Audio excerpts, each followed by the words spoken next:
Would you talk to him? Well, if you were to sit down and talk with him and he wanted to talk, would you, and what kind of things would you talk about, perhaps on your podcast? I don't think I've ever said no to talking to anyone. So, which is, Would you, would that be a first, or would you make that conversation? Do you believe in the power of No, I'd conversation ask in him. those kinds of contexts? No, if he was willing to talk to me, I'd talk because I'd like to ask him. I have lots of things I'd like to ask him about. I mean, I've had political types in Canada on my podcast and tried to ask them questions. So I'd like to know. Is there something? And maybe I've got a big part of him wrong. Yes. And I probably do. But my observation has been that every chance he had to retreat from his pharaonic position, let's say, he doubled down. And our parliament is not running for the next year. It's still Zoom in. It's still COVID lockdown parliament for the next year. It's already been fatally compromised, perhaps, by the lockdowns for the last couple of years. And this is Parliament we're talking about. Yeah. You're Prime Minister. And he's expressed admiration for the Chinese Communist Party because they can be very efficient in their pursuit of environmental goals. It's like, oh yeah, efficiency, eh? The efficiency of the tyranny in the service of your terror. And I've watched him repeatedly, and I've listened to him a lot, and I've tried to do that clinically and with some degree of dispassion. And that's hard, too, because his father, Pierre, devastated the West in 1982 with the national energy policy.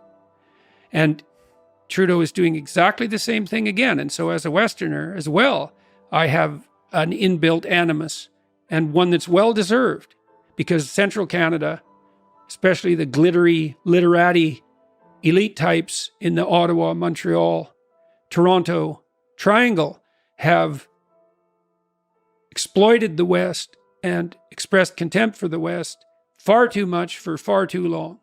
And that's accelerating at the moment, for example, with Trudeau's recent attack on the Canadian farmers. He's an enemy of the oil and gas industry, which is an utter and absolute bloody catastrophe. And look what's happened in Europe, at least in partial consequence. And he's no friend to the farmers. So I've tried to steel man him, I try to put myself in the position of the people that I'm criticizing. I think he's a narcissist. Do you think there's a degree to which power changed him? If you're not suited for the position, if you're not the man for the position, you can be absolutely 100% sure that the power will corrupt you. How could it not? I mean, at the least, if you don't have the chops for the job, you have to devalue the job to the point where you can feel comfortable inhabiting it. So, yes, I think that it's corrupted him. We can't get a passport. What if you're 85 and you don't know how to use a smartphone? Oh, well, too bad for you. Yeah. It's like, yes, it's corrupted him. Yeah. There's a kind of paralysis, fear-driven paralysis that also, in part, some of the most brilliant people I know are lost in this paralysis. I don't think people assign a word to it, but it's almost like a fear of this unknown thing that lurks in the shadows. And that, unfortunately, that fear is leveraged by people that, who aren't in academic circles, who aren't faculty or students and so on, are more in administration. And they start to use that fear, which makes me quite uncomfortable. It does lend people in the positions of power who are not good at handling that power to become slowly, day by day, a little bit more corrupt. I was really trying to figure out, the last 2 weeks, thinking this through. It's like, how do you know? Let's say someone asked me a question in the YouTube comment. He said, well, why can I trust your advice on the environmental front? And I thought, that's a really good question. Okay, let's see if we can figure out the principles by which the advice would be trustworthy. Okay, how do you know it's not trustworthy? Well, one potential response to that would be the claims are not in accordance with the facts. But, facts are tricky things, and it depends on where you look for them. So That's a tough one to get right because, for example, Lomberg's fundamental critics argue about his facts, not just his interpretation of them. So that can't be an unerring guide. And so I thought, well, the facts exactly doesn't work because when it's about everything, there's too many facts.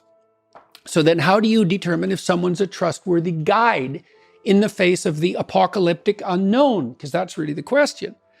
And the answer is, they're not terrified tyrants. I think that's the answer. Now, maybe that's wrong. If someone has a better answer, How do you know if they're a terrified tyrant? Because they're willing to use compulsion on other people when they could use goodwill. Like the farmers in Canada objected. They said, look, we have every economic reason to use as little fertilizer as we can because it's expensive. We have satellite maps of where we put the fertilizer. We have cut our fertilizer use so substantially in the last 40 years, you can't believe it, and we grow way more food. We're already breaking ourselves in half. And if you know farmers, especially the ones who still survive, you think those people don't know what they're doing. It's like, yeah, they're pretty damn sophisticated, man. Like, way more sophisticated than our prime minister. And now you tell them, no, it's a 30% reduction, and we don't care how much food you're growing. So it's not a reduction that's dependent on amount of food produced per unit of fertilizer used, which would be, at least, you could imagine it. So, okay, so you're producing this much food, and you use this much fertilizer, so you're hyper efficient. Maybe we take the 10% of farmers who are the least efficient in that metric, and we say to them, you have to get as efficient as the average farmer. And then they say, well, look, our situation's different. We're in a more northern climate. The soil's weaker. You obviously have to bargain with that, but at least you reward them for their productivity. Well, it's like, well, Holland isn't going to have beef. Well, where are they going to get it? Well, you don't need it. It's like, oh, I see. You get to tell me what I can eat now, do you? Really? Okay. And Holland is going to import food from where that's more efficient on the fertilizer front? There's no one more efficient than Holland. And same with Canada. And isn't this going to make food prices more expensive? And doesn't that mean that hungry people die? Because that is what it means. So ultimately, poor people pay the price of these kinds of policies. Not ultimately.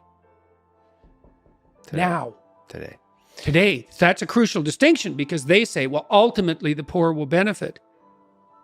Yeah, except the dead ones. Yes, today. Today, right.